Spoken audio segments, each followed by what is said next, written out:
সুপ্রিয় দর্শক মণ্ডলী, চাষি ভাইরাদের জন্য আজকে একটা ভিডিও আপনার সামনে তুলে ধরলাম যে এই লতি কচু চাষে যশোরের এই লতি কচু এই বাড়ি অন এই লতি কচু জাতের যে চারাটা আপনারা সংগ্রহ করবেন তা কি কোন সাইজের চারাটা আপনারা সংগ্রহ করতে পারলে ভালো হবে সেই ভিডিওটি দিয়ে আজকে আপনাদের সামনে হাজির হলাম। যে এই অনেকে কমেন্ট করে বলে যে দাদা লতি লাগাইছি ধরো আজ 15 দিন 20 দিন হচ্ছে কিন্তু কচুর কাছে শিকড় দিইনি। তা এই বিষয়টা নিয়ে আজকে আপনার সামনে হাজির হলাম যে চারা আপনারা যেখান থেকেই যে কোনো চারা নেন না কেন সবসময় জন্য শুকনো খেতে চারা নেবেন। আর এবং কি কোনো নরম কোনো কাদাওয়ালা জমি চারা যদি নেন আপনারা তাহলে সেই চারাই আপনারা শিকড় দেবে না, সবসময় জন্য শুকনো জমি চারা নেবেন। যেহেতু এই জমিটা শুকনো জমির চারা, তাই এই চারায় আপনারা শিকড়টা দেখবেন একটু কি পরিমাণ শিকড়। আর এবং কি এই চারাটা 12 থেকে 11 দিন এর খোলে আসছে জমিটা আসছে আমরা চারা রোপণ করছি। তা এই জমিতে যে পরিমাণ শিকড় দিয়েছে দেওয়ার সাথে সাথে আপনাদের এই প্রত্যেক গাছে এক পাতা করেই বেশিরভাগ হয়েছে, 2 পাতা এখনও হয়নি। তা এই জমি আসছে আপনাদের লাগানোর নিয়মটা আমি দেখি যে চলা ফিলে আসছে 1.5 হাত আর এমনি আছে লাম্বায় আসছে 1 হাত। এইভাবে আপনারা লতির চারাটা রোপণ করবেন।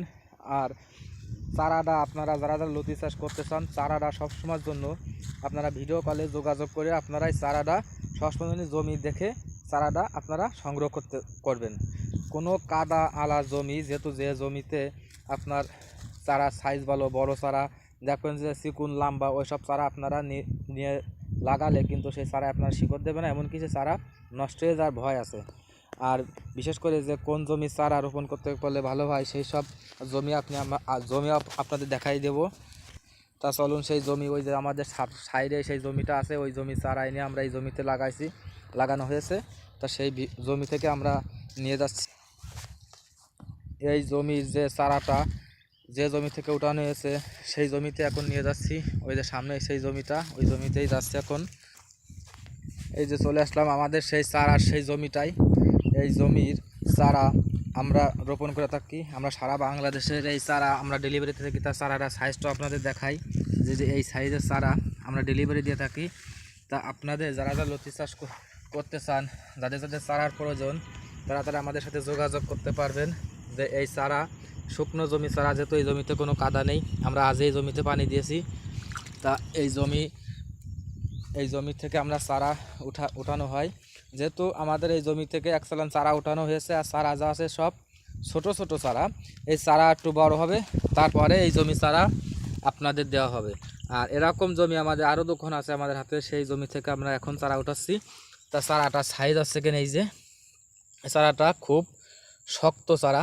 আর এই যে জমিতে যে ছোট ছোট চারা এখন নতুন করে হচ্ছে। আর জমি যে লতিও আপনারা দেখেন এই লতি, এই গাছে শীতের পরে আপনার লতি হবে মোটা লতি, এই গাছের চেকন লতি হবে না। যেহেতু এই জমি থেকে আমরা চারা উঠানো হয়, চারা উঠাতে গেলে সেই জমি থেকে চেকন লতি হয় না। আর এই যে চেকন লতিও কিছু কিছু আছে, এই দেখেন এই চেকনের থেকে সব আছে আপনার চারা বানানো হচ্ছে।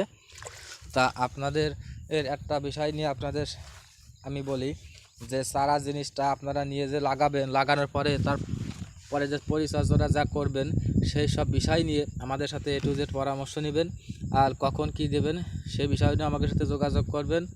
আর লতি চাষে যে বিভিন্ন রকমের কীটনাশক ওষুধ যেহেতু অন্য অন্য জায়গায় পাওয়া যায় না, তা সেই সব বিষয় নিয়ে আমাদের সাথে যোগাযোগ করবেন। যদি না যায় তাহলে সেই সমস্ত ওষুধ একটা